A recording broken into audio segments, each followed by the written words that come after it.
He rejected me in the spring. I want to be specific about the word. He did not turn me away or let me go or any of the other softer words people use when they do not want to say the real one. He rejected the mate bond.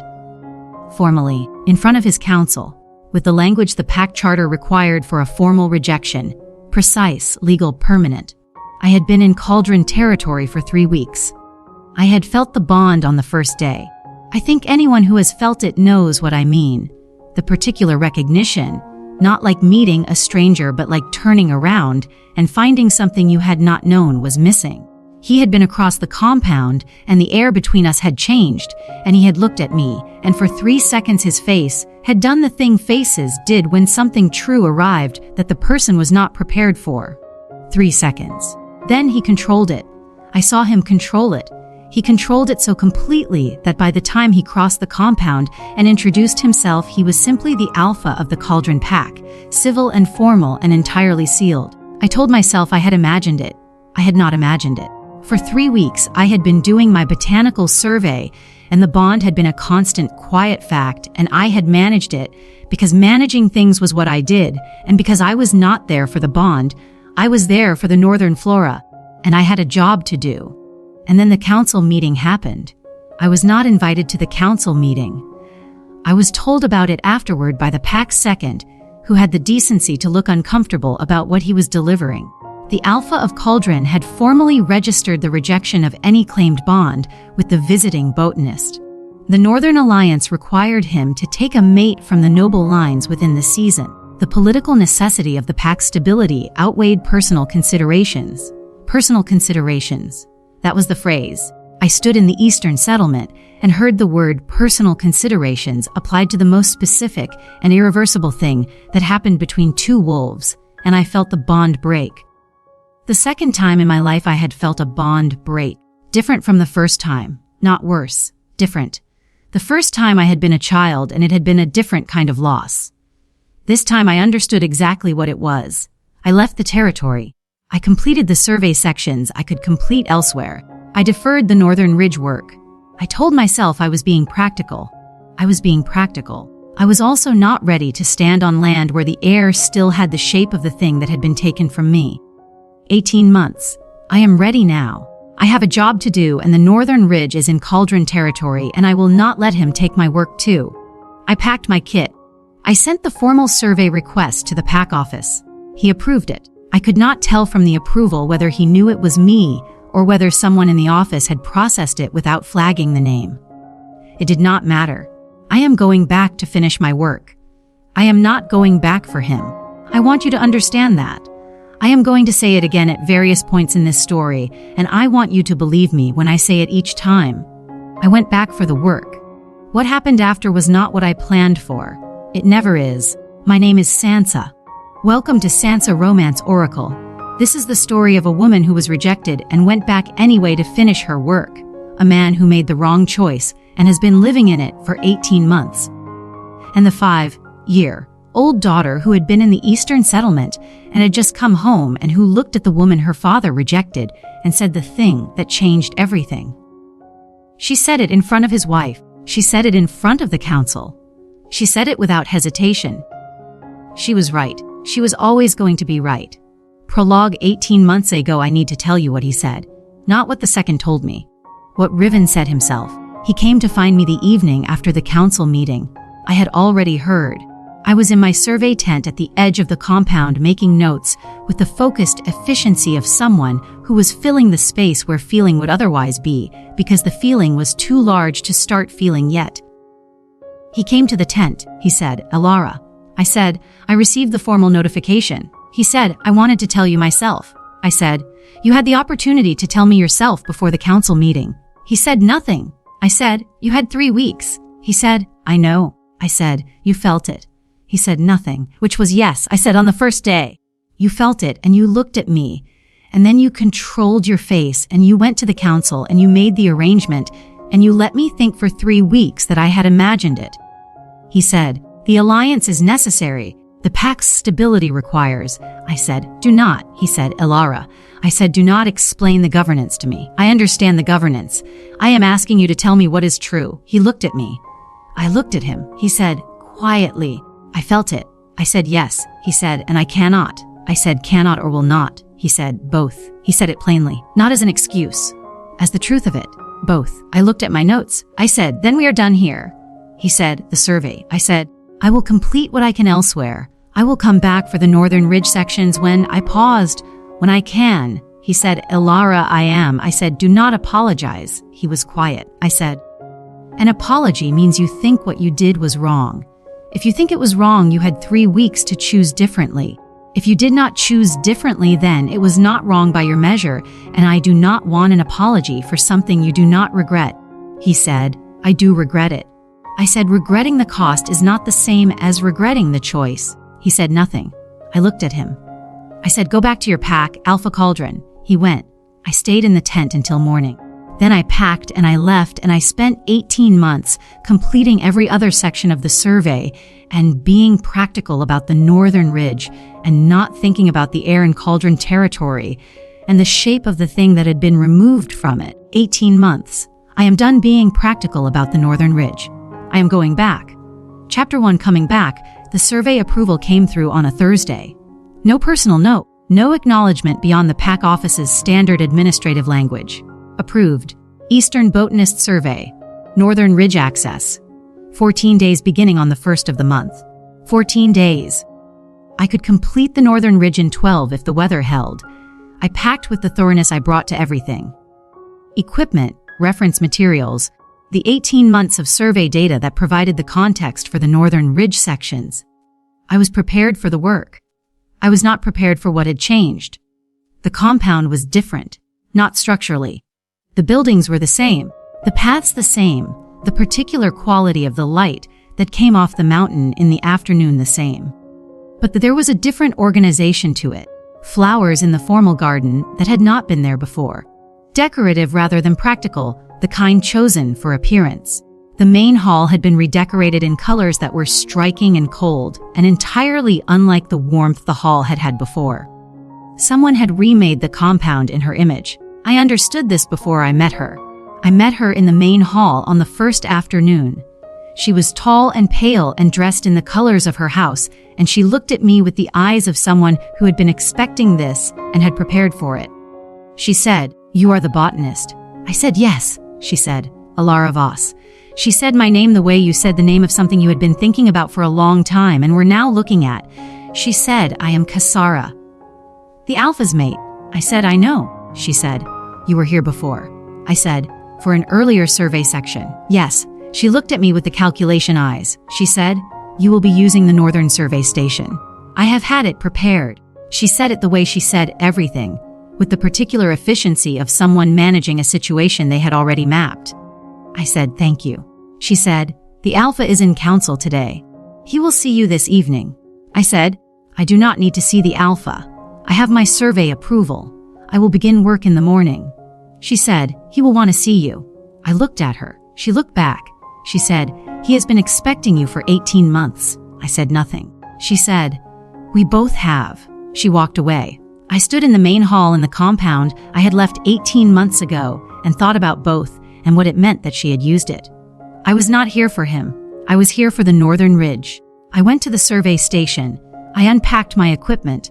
I did not think about the compound or the cold flowers in the formal garden or a woman who had said both with the specific knowledge of someone who understood exactly what she had. I did not think about any of it.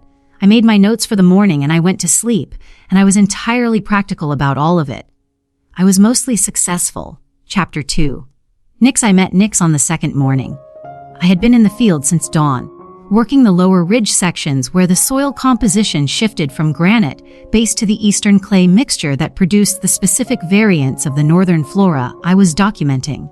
It was good work, the focused, absorbing kind where 2 hours passed without your noticing, and the notebook filled with the specific detail that was the whole point of being here. I was coming back to the compound at mid-morning when she appeared. She came around the corner of the storage building at speed with her dark hair loose and something in her hand that she was examining while walking, which is how she nearly walked into me and did not because she looked up at the last moment. She stopped. She looked at me. She looked at what I was carrying, the survey bag, the sample cases, the field notebook. She said, What are those? I said, survey equipment. I am a botanist. She said, what is a botanist? I said, someone who studies plants. She said, all plants. I said, in this case, specifically the plants of the northern ridge. Different soils and elevations produce different variations. I am documenting which grow where and why. She looked at the sample cases. She said, can I see? I set down the cases. I opened one. She crouched beside me and looked at the samples with the focused attention of someone who was genuinely interested and not performing interest. She said, this one is different from this one. I packed up the samples. I went inside. I did not think about quiet. I was thinking about it anyway. Chapter 3, the evening. He came to the survey station that evening. I had expected this since Kasara said he would. I had spent the day preparing for it in the way I prepared for things I could not avoid, by thinking through every version of it and deciding in advance what I would and would not do. I would be civil. I would be professional. I would give him nothing that was not required by the survey and the PAC's administrative protocols. I would not let him see anything. He knocked. I opened the door. He looked different. Not older, exactly. 18 months was not long enough for older to be the right word. More settled, in the way of a man who had made a decision and was living in it. More controlled. More managed. He said, Elara. I said, Alpha Caldren. He said, you do not have to. I said, it is the appropriate form of address. He looked at me. I looked back. He said, how is the survey? I said, good. The lower ridge sections have more variation than the preliminary data suggested. The clay transition zone is particularly interesting. He said, good. I said, I should have the northern work completed in 12 days if the weather holds. He said, good. We had said good 3 times and covered nothing. He said, Nix wants to go to the ridge with you. I said, she mentioned it. I told her she would need your permission, he said. She has it. If you are comfortable. I said, she is welcome. She has a good eye for detail. He said, she is like her mother in that. He said it quietly, the way people said things about people who were gone, not as an opening, just as a true thing that came out because it was there. I said, what was her name? He said, she died 3 years ago, before. He stopped. I said, before the alliance. He said, yes. I said, I am sorry about Ren. He said, thank you. We stood in the survey station doorway and the evening was cold and the mountain was visible above the compound and neither of us said the things that were present in the silence. He said, I did not know you had come back until the approval was processed. I said, your office handles the survey approvals. He said, yes. He paused. I would have. I said, you approved it. That is all that was needed. He said, Elara. I said, Riven. He looked at me. I looked at him. I said, I came for the northern ridge. I am going to complete the survey. In 12 days I will submit my documentation and leave. That is the whole of what is happening here. He said, is it? I said, yes. He said, the bond? I said, you rejected the bond. He said, I know. I said formally, in front of your counsel. He said, I know. I said, that cannot be undone. He said, quietly, I know that too. I said, then we have nothing to discuss. He said, nothing. I said, good night, Alpha Caldren. He said, good night. He left. I closed the door. I stood in the survey station and pressed my hand against the wall and breathed. I was entirely practical about all of it. I was not practical about any of it, and I had not been practical about it for 18 months, and I was standing in the same territory as the man who had looked at me across a compound and felt what I felt and then chosen otherwise, and I was telling myself I was here for the work. I was here for the work. I was also 18 months of carrying something and nowhere to put it down, and the air in this territory still had the shape of the thing he had removed, and I could feel it everywhere. I breathed. I made my notes. I did not sleep for a long time. Chapter 4, the ridge. Nix arrived at the survey station before dawn. She was dressed for the mountain. Proper boots. A coat that was too large for her and had probably been borrowed from somewhere. A pack that contained things she had decided she would need, which turned out to be a notebook, 3 pencils, a piece of bread, and a small carved wolf that she told me was for company. I looked at the assembled supplies. I said, the wolf is not going to be useful for the survey. She said, he is useful for other things. She put him in her pocket. We went to the ridge. I showed her how the survey worked. She understood the system quickly and was soon making her own notes in her borrowed notebook, not mimicking mine, her own. Observations she was having. Questions she was writing down to ask me later. She had good questions. She asked about the relationship between soil composition and the plants that grew in it, and whether the plants knew they were different from each other. I said, "They do not know in the way we know things, but they respond to their environment. The granite section plants have developed structures that manage the poor nutrient availability. They adapted over generations." She said, "They learned." I said, "In a way." She said, "Without being taught." I said, "Yes." She said, "Just by being in the place they were in and responding to it." I said, "Yes." She thought about this for a moment. She said, "I think I did that too." I said, "How?" She said, "When Mama died, I was at Grandma's house for a long time. I learned things there that I would not have learned here." She paused, "Because that was the place I was in." I said, "What did you learn?" She said, "That quiet is not always sad, and that things can end and still have been real." She looked at the granite plants. "Grandma said that." I said, "She sounds wise." She said, "She is. She says the things that are actually true instead of the things that are easy to say." I looked at her. She was crouching beside a granite section plant with her notebook and her pencil and the focused attention of someone doing real work. She said, "Without looking up, Papa does not do that." I said, "Does what?" She said, "Say the things that are actually true." I said carefully, "What do you mean?" She said, "He says things that are manageable." She paused. "Kasara does too. They say things that keep the surface smooth." She looked up. She said, "You do not do that." I said, "No, I try not to." She said, "I know. I could tell on the second day." I said, "How?" She said, "You told me about the iron in the clay soil. You could have said the colors are different because of the soil and left it there. But you told me why." The real reason. She went back to her notebook.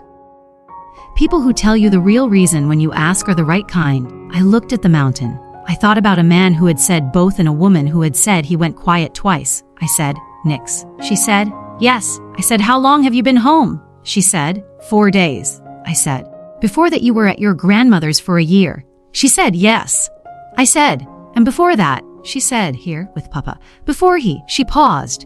"Before the new arrangement." She said new arrangement the way she said most things, as a description that was accurate and which she had no particular feeling about. Or rather, feelings she was filing separately from the description. I said, "Do you like it here?" She said, "I like the mountain." I said, "And the compound?" She said, "The flowers in the formal garden are not interesting." She said it without criticism. "They are just decorative. They do not do anything." I said, "No." She said, "The samples in your cases are more interesting than the formal garden flowers." I said, "Yes, they are." She made a note. She said, "I am going to come to the ridge every day." I said, "You are welcome every day." She said, "Even if I ask a lot of questions." I said, "Especially if you ask a lot of questions." She looked satisfied. She went back to her notebook. I went back to the survey. The ridge was extraordinary in the morning light, and the work was good, and Nix's questions were genuinely interesting, and I was entirely professional about all of it. I was also, and I will not pretend otherwise, the least alone I had felt in 18 months. Chapter 5 What Kasara said. She came to the survey station on the 5th evening. I had been expecting this, not the specific conversation. I did not know the specific conversation, but the fact of it. She had let me settle for 4 days, and she was not a woman who let things proceed without management. She knocked. I opened the door. She came in. She looked at the survey equipment, the sample cases, the field notebooks. She looked at them with the eyes she used for everything, assessing, calculating, filing. She sat without being invited. She said, "You came back." I said, "I have a survey to complete." She said, "Yes." She looked at me. "I believed you would." I said, "You said that on the first day." She said, "I know. I wanted you to understand that I am not surprised, that I prepared." I said, "Prepared for what?" She said, "For you returning and what it would mean for the arrangement." I said, "It does not affect the arrangement. I am here for 14 days. I am not here for Riven." She said, "I know that is what you say." I said, "It is what is true." She looked at me. She said, "Elara, I am going to be honest with you because I find dishonesty inefficient." I said, "All right." She said, "I know about the bond. I knew before I agreed to the arrangement." Riven told me. He was thorough about disclosure. I will give him that. He told me that a fated mate existed and that he had rejected the bond for the alliance and that the rejection was formal and legal and permanent. I said, "Yes." She said, "I took the arrangement with that knowledge." I said, "I understand." She said, "What I did not account for She paused. What I did not fully calculate was Nyx. I said nothing. She said she has been on the ridge with you every day. I said, yes. She said, she comes home and she tells Riven what you said, what you found. What questions she asked. She paused. She does not tell me these things. I looked at the window. She said, she is 5 years old and she has already decided. I said, Kasara. She said, I am not asking you to leave. I am telling you what I see. She looked at her hands. I made an arrangement. I knew what I was making. I am not someone who makes arrangements and then complains about their contents. I said, what are you telling me? She said, that a 5-year-old who has been home for 5 days has already drawn a line and I am on the wrong side of it. She stood. She said, I cannot change what Nyx decides. She paused. I am not certain I want to. I looked at her.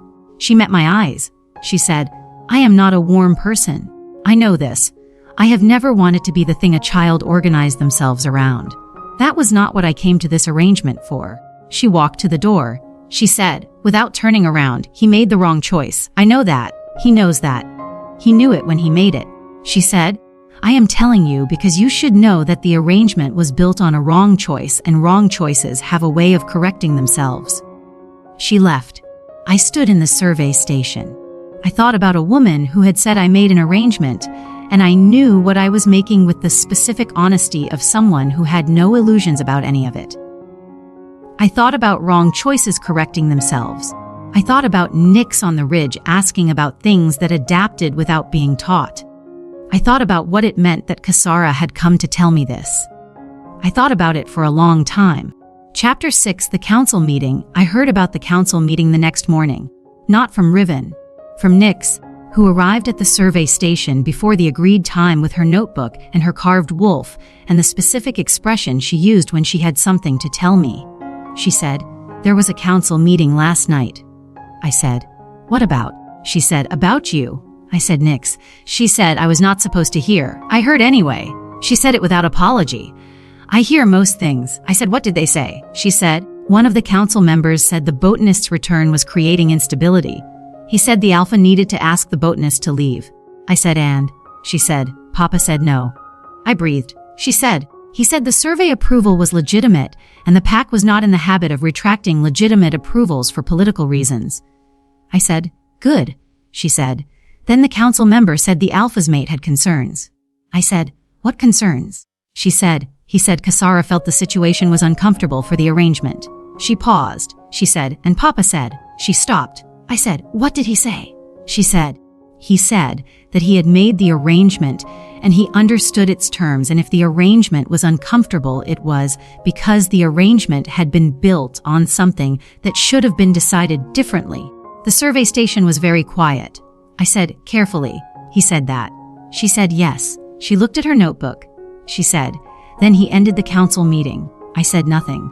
She said, I think he has been wanting to say that for a long time. I said, Nyx. She said, yes. I said, that does not change things. She said, what things? I said, he rejected the bond. Formally, that cannot be. She said, I know. I said, the formal rejection is? She said, I know. She looked at me. But he said it in the council. She paused. He said it in the same council where he rejected the bond. He said it was decided wrongly. I looked at the mountain through the window. I thought about a formal legal document and a man who had looked at me across a compound and controlled his face for 3 seconds and then said both when I asked him. I thought about 18 months. I said, it is complicated. She said, I know it is complicated.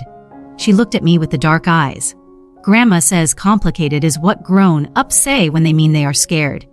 I looked at her. She said, I am not saying that is what you mean. I am saying that is what it sometimes means. She went back to her notebook. She said, are we going to the ridge today? I said yes. She said, good. She stood. She said, Elara. I said yes. She said, he is going to come to you. Today or tomorrow. I said, you do not know that. She said, I know him. She said it simply. He has walked to the door. She said, when he comes, say the true things. She went. I stood in the survey station. I thought about the true things. I had a great many of them. I was going to need to decide which ones to say. 2 Chapter 7, what Nyx said. He came that afternoon. Nyx was right. She was right about most things. I was at the survey tables, sorting the morning samples, when I heard the knock and opened the door, and he was there with the expression of a man who had something to say and had been building towards saying it for longer than this afternoon. I let him in. He said, "I want to tell you what I said in the council." I said, "Nix told me." He said she heard. I said, "She hears most things." He said, "She is like her mother in that too." He sat down. I stood. He said, "Elara." I said, "Yes." He said, "I have been wrong for 18 months. I said, "Yes." He said, "I made the wrong decision." I said, "Yes." He said, "I made it because I told myself governance required it, and that was partially true. The alliance was real and the pack's stability was a real consideration." He paused. "But it was not the whole truth." I said, "What was the whole truth?" He said, "That I was afraid." I said, "Of what?" He said, "Of the bond. Of what it meant." Of. He stopped. Of wanting something that much. Of having something that's specific. He looked at his hands. Ren died and I had not known she was going to die, and the bond with her broke, and I was not ready for what that felt like. I said, "And the fated mate bond," he said, "would be that again. If it ended." I said, "So you ended it yourself?" Before it started, he said, "Yes." He said it plainly. He said, "That was cowardice, not governance." The survey station was very quiet. I said, "Riven." He said, "Yes." I said, "I know about the fear." He said, "Yes." I said, "I lost a bond before. Before you, the first one, he was not. It was not a fated bond. It was a chosen one, and he chose to leave. I was 19. He said nothing. I said, "I know what it feels like to decide that wanting something that much is too dangerous." I said it looking at the window. I decided that for years after, that I would not want things with that specific a shape, he said. And then, I said, and then I came to Caldren territory to survey the mountain flora, and the air changed and I felt something I had decided I was not going to feel, and I felt it anyway. He said, "Elara." I said, "I am not telling you this for sympathy. I am telling you because you should know that I understood the fear. I understood it from the first day." He said, "I know you understood it." He said it quietly. That was one of the things that made it harder.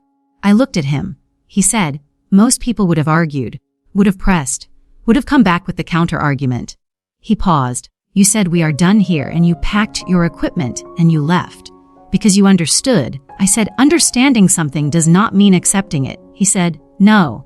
I said, "I understood why you were afraid.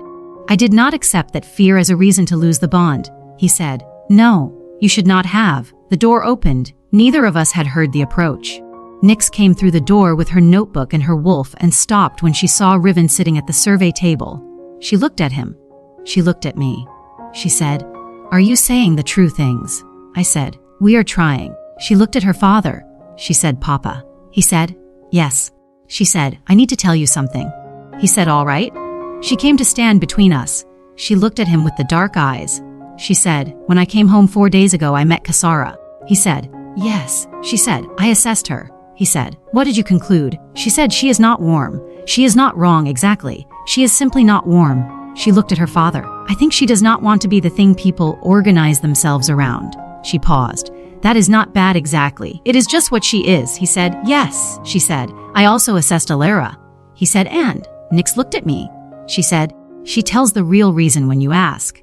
She comes to the ridge and she looks at the plants properly. She taught me about iron in the soil and about things that adapt without being taught." She paused. "And she smells like the mountain." She looked at her father. She said, "Papa." He said, "Yes." She said, "Kasara smells like the formal garden."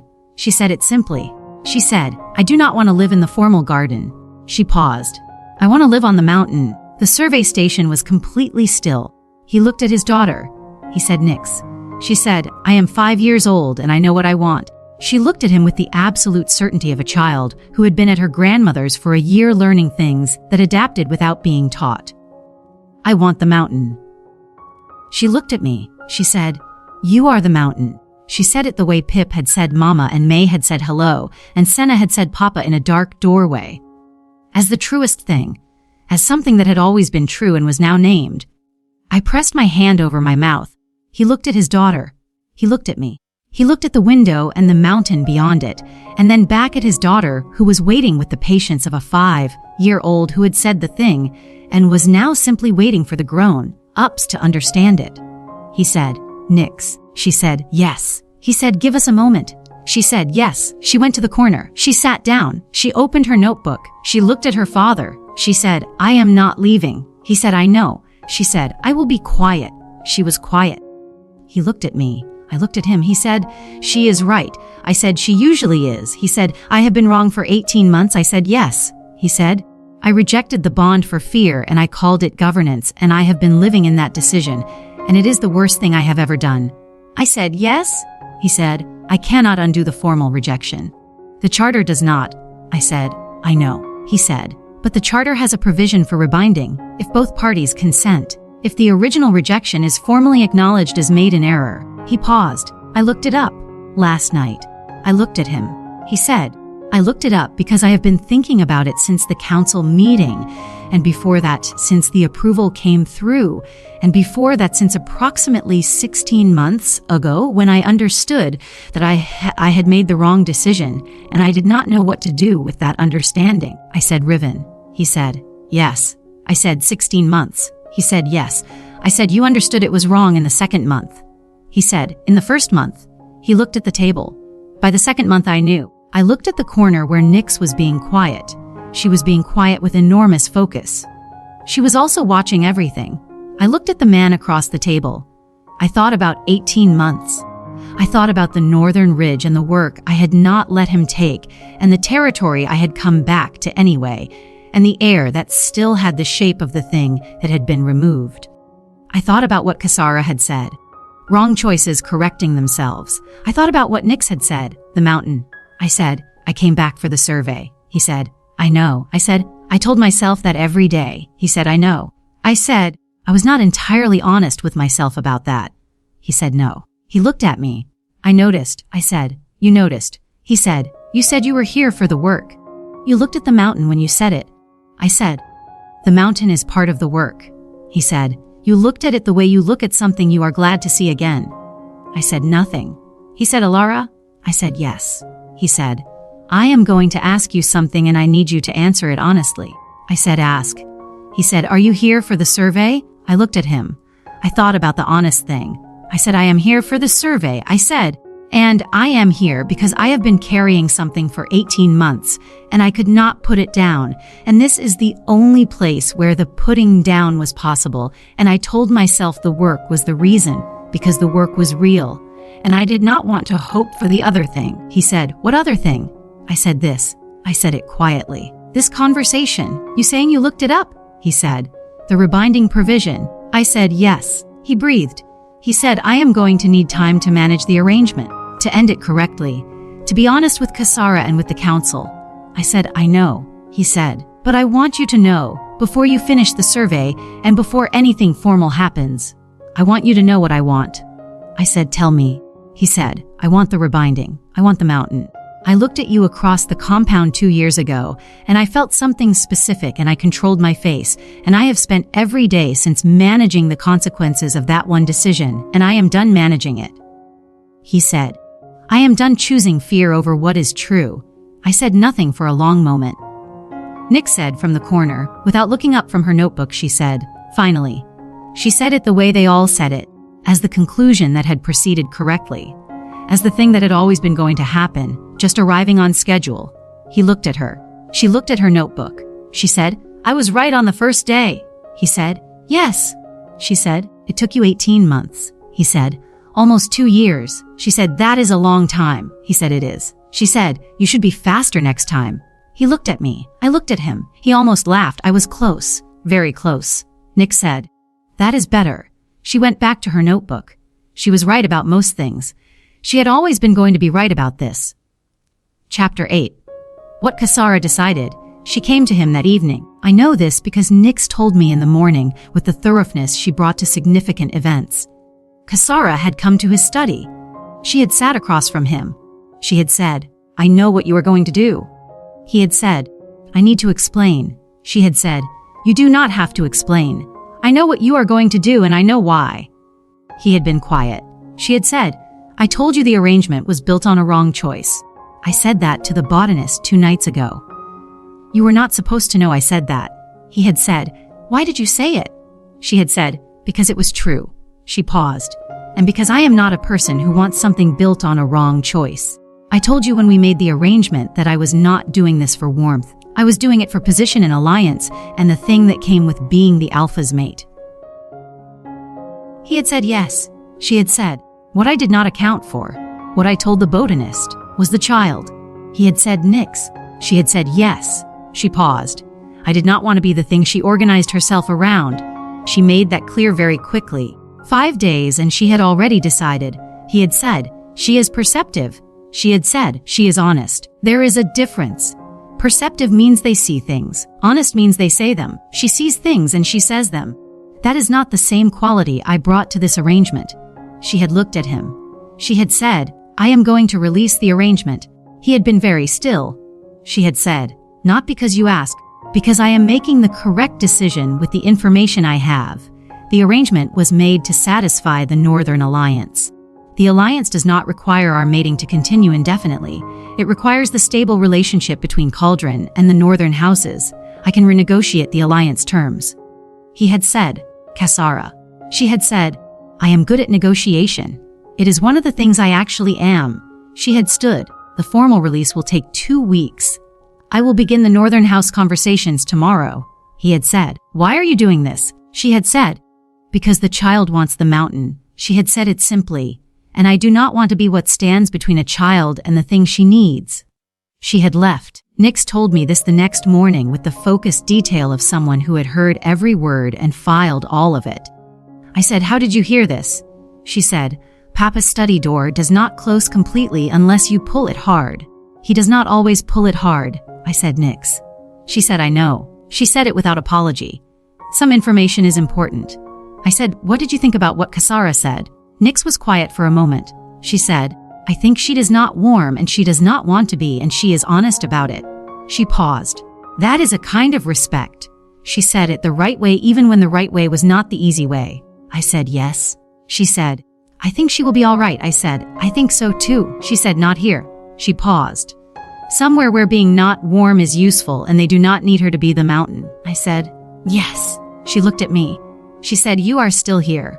I said, for 9 more days. She said, and then? I said, I submit the survey documentation and she said, and? I said, we will see. She said, that is a careful answer. I said, some things need time.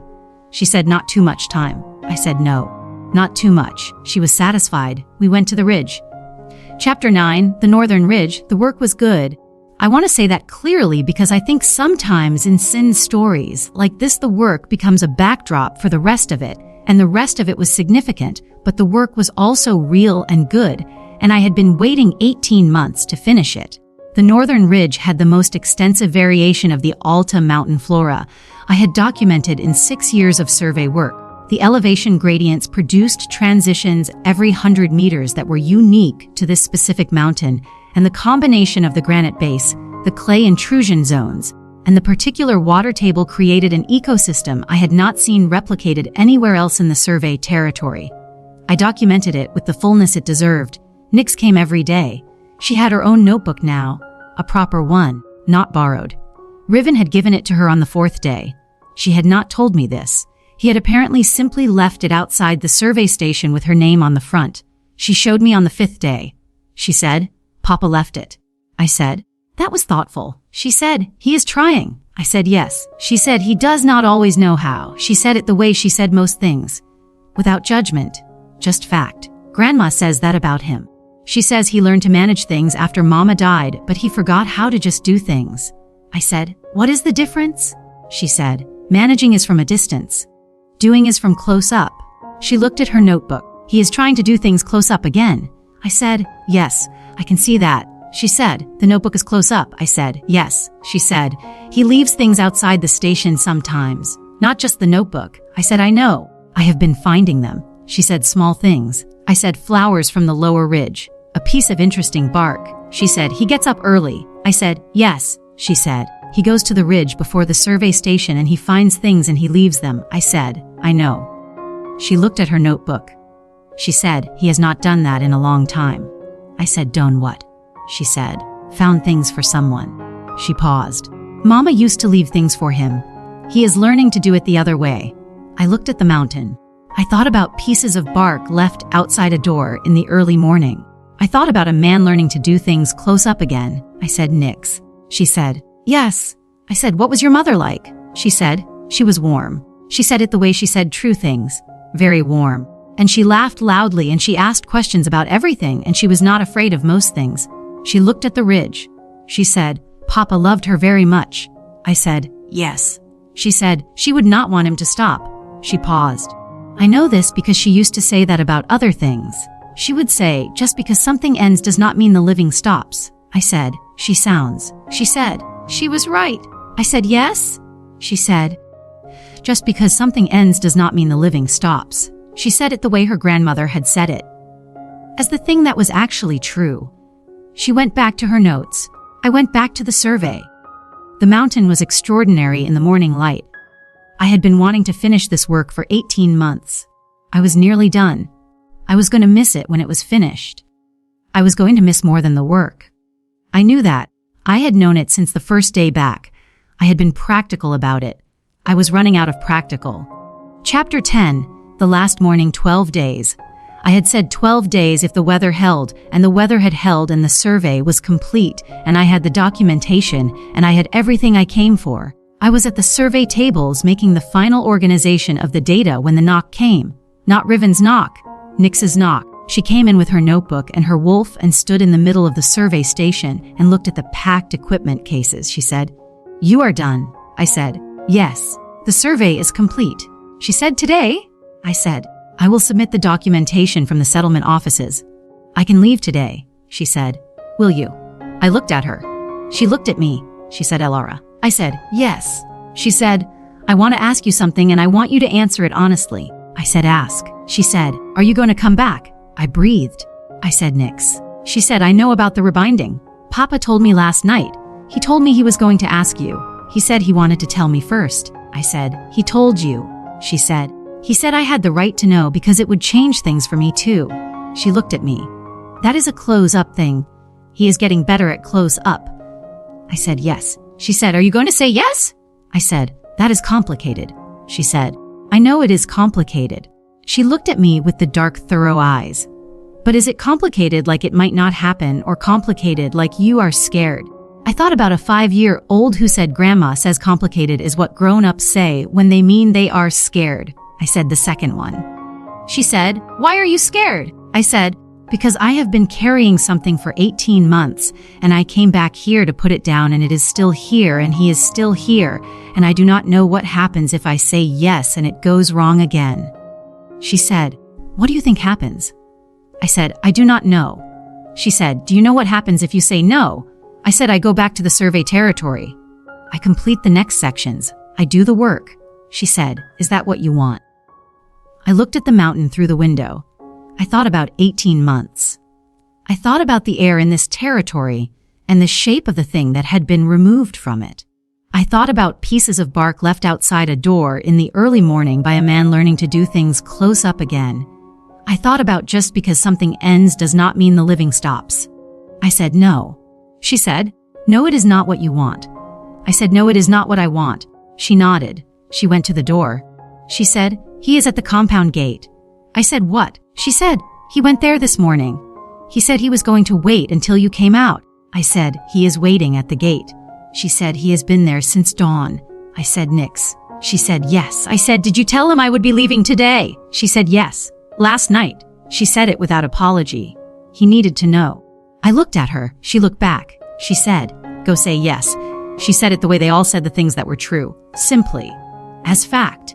As the conclusion that had always been going to arrive. I said, "You are 5 years old." She said, "Yes. And I have been right about this since the first day." I said, "Since the second day." She said, "The second day was when I told you. The first day was when I knew." I looked at my packed cases. I looked at the window. I looked at the girl in the middle of the survey station with her notebook and her carved wolf and the dark eyes that had been filing and assessing since the moment she arrived and had reached their conclusion before I had reached mine. I said, "Look after the samples while I am gone." She said, "I know what everything is." I said, "I know you do." I went out.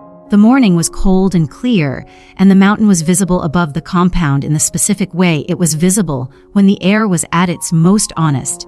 He was at the gate. He had been there since dawn. He was standing in the cold morning with the expression of a man who had decided something and was waiting for the consequence of the decision and was entirely present for whatever the consequence was going to be. He saw me coming. He did not move. He waited. I walked to the gate. I stopped in front of him. He said, Elara. I said, you have been here since dawn. He said, yes. I said, it is cold. He said, yes. I said, you could have come to the station. He said, I wanted you to come to me. I said, why? He said, because you left 18 months ago and I did not ask you to stay, and I have been thinking about that for 18 months. He looked at me. I wanted the next step to be yours. I looked at him. I said, you looked it up. He said, the rebinding provision. I said, yes. He said, 3 months ago. I said, 3 months. He said, when Nix told me the survey approval had come in and I realized I had been hoping for it. I said, you hoped I would come back. He said, I hoped you would come back and I was afraid you would, and I knew when the approval came in that I was going to have to do something about both of those things simultaneously. I breathed. I said, Riven. He said, yes. I said, I came back for the survey. He said, I know. I said, I told myself that very firmly. He said, I know. I said, I was not entirely honest with myself. He said, I know that too. I said, I have been carrying something for 18 months and I told myself I had put it down and I had not put it down. He said, no. I said, this is the only place where I could put it down. He said, yes. He said, you and me both. He reached out. He put his hand over mine. He said, I am asking you to stay. He said, not just for the rebinding, not just for Nix. He looked at me, for me. Because I have been wrong about the most important thing I have ever been asked to decide, and I have spent 18 months understanding that, and I want the chance to do it right. I said, you cannot guarantee it goes right. He said, no. I said, no one can guarantee. He said, no. He held my gaze. But I can guarantee I will not choose fear again. I can guarantee that what I say in the council will be what is actually true and not what is manageable. He paused. I can guarantee the bark outside the door every morning. I looked at him. He looked back. He said, quietly, stay. Please stay. I thought about 18 months. I thought about the northern ridge and the good work and the air in this territory and the shape of the thing that had been removed from it. I thought about Nix on the ridge, asking about things that adapted without being taught. I thought about just because something ends does not mean the living stops. I thought about the bark outside the door every morning. I said yes. He said yes to staying. I said yes to all of it. He breathed. He held my hand. He said, the formal proceedings will take 2 weeks. I said, I have survey documentation to write. He said, you can write it here. I said, I know. He said, you will stay while you write it. I said, I will stay. He said, and after. I said, and after. He looked at me. I looked at him. From behind me, at a distance that suggested she had followed me from the station and was absolutely not hiding, Nick said, final eye. She said it with the satisfaction of someone who had been right on the first day and was collecting on it. I turned around. She was at the edge of the path with her notebook. She said, I was right. I said, you were right. She said, from the first day. I said, from the first day. She looked at Riven. She said, Papa. He said, yes. She said, you were slower. He said, I was much slower. She said, you should be faster next time. He said, I am going to try. She looked between us. She said, good. She turned around. She walked back toward the compound. She said over her shoulder, to no one in particular, she said, Grandma was right. She said it with complete finality. I said, what did Grandma say? She stopped. She looked back. She said the mountain always finds its way home. She said it the way her grandmother had said it, as the thing that was actually true. She kept walking. I looked at the mountain. I looked at him. He was looking at me the way he had looked at me across the compound 2 years ago. The 3 seconds before he controlled his face. He was not controlling his face. He was letting it be what it was. I held his hand. I was home. Lepalog, the mountain 6 months later. The rebinding had happened in the spring, not a large ceremony. Small and specific and exactly right. The pack in attendance, the formal words, the particular feeling of something that had been severed being, not rejoined, that was not the right word. Made new. Something new that held the shape of what had been and was built forward from there. Nix had been there. She had stood beside us with her notebook. She had not taken notes during the ceremony. She had been entirely present for it, which was different for her and which I noticed. Afterward she had said, I am writing it down later. From memory. I said, why from memory? She said, so I have to actually remember it. She paused. Things you write from memory are yours differently than things you write while they are happening. I had thought about this. I thought it was correct. I had started doing it too. The survey documentation was complete and submitted, and the Botanical Archive in the Eastern Settlement had 6 new volumes of Northern Ridge data that would be referenced for years by researchers who would not know the story that surrounded their production. I had stayed to write the documentation. I had stayed after the documentation was finished. I had not left. This was simply what was true.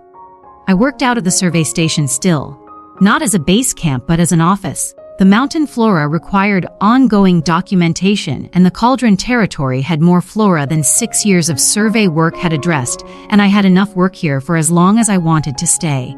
I was going to stay a long time. Nyx came to the station most mornings. Her notebook was half full now. She had her own system, which had evolved significantly since the first day on the ridge when she had been making notes with a borrowed pencil. She had developed a cross-referencing method that connected her observations to the survey data in ways that were genuinely useful. She was 6 now. She had decided she was going to be a botanist, or maybe a recorder of things that did not have names yet. She had not fully decided. She had time. Riven left something outside the survey station door every morning. Not always flora. Sometimes a piece of interesting bark. Sometimes a stone with an unusual property. Sometimes simply a note. A short one, 3 or 4 words, something he had thought of that morning that he thought I should know. He had learned to do things close up. He was getting better at it every month. I left things outside his study door sometimes too. We did not discuss this. We simply did it. One morning I found a note that said 6 months. I kept it. That evening I left a note outside his door. It said worth it. Nyx found us both at breakfast the next morning. She sat between us. She said, "You are doing the looking at each other thing again." I said, "We are talking." She said, "You are being quiet together." "That is different from talking." I said, "It is better than talking." She said, "I know." She ate her breakfast. She said, "Grandma is coming to visit." Riven said, "I know." Next week, Nyx said she wants to meet Elara. I said, "I would like to meet her." Nyx said, "She is going to like you." I said, "How do you know?" She said, "Because you say the actual true things." She ate. "Grandma likes that." She looked between us. She said, "I told her about you." She said it to me. She paused. She said the mountain always finds its way home. I said she was right. Nyx said she is usually right. She looked at her breakfast.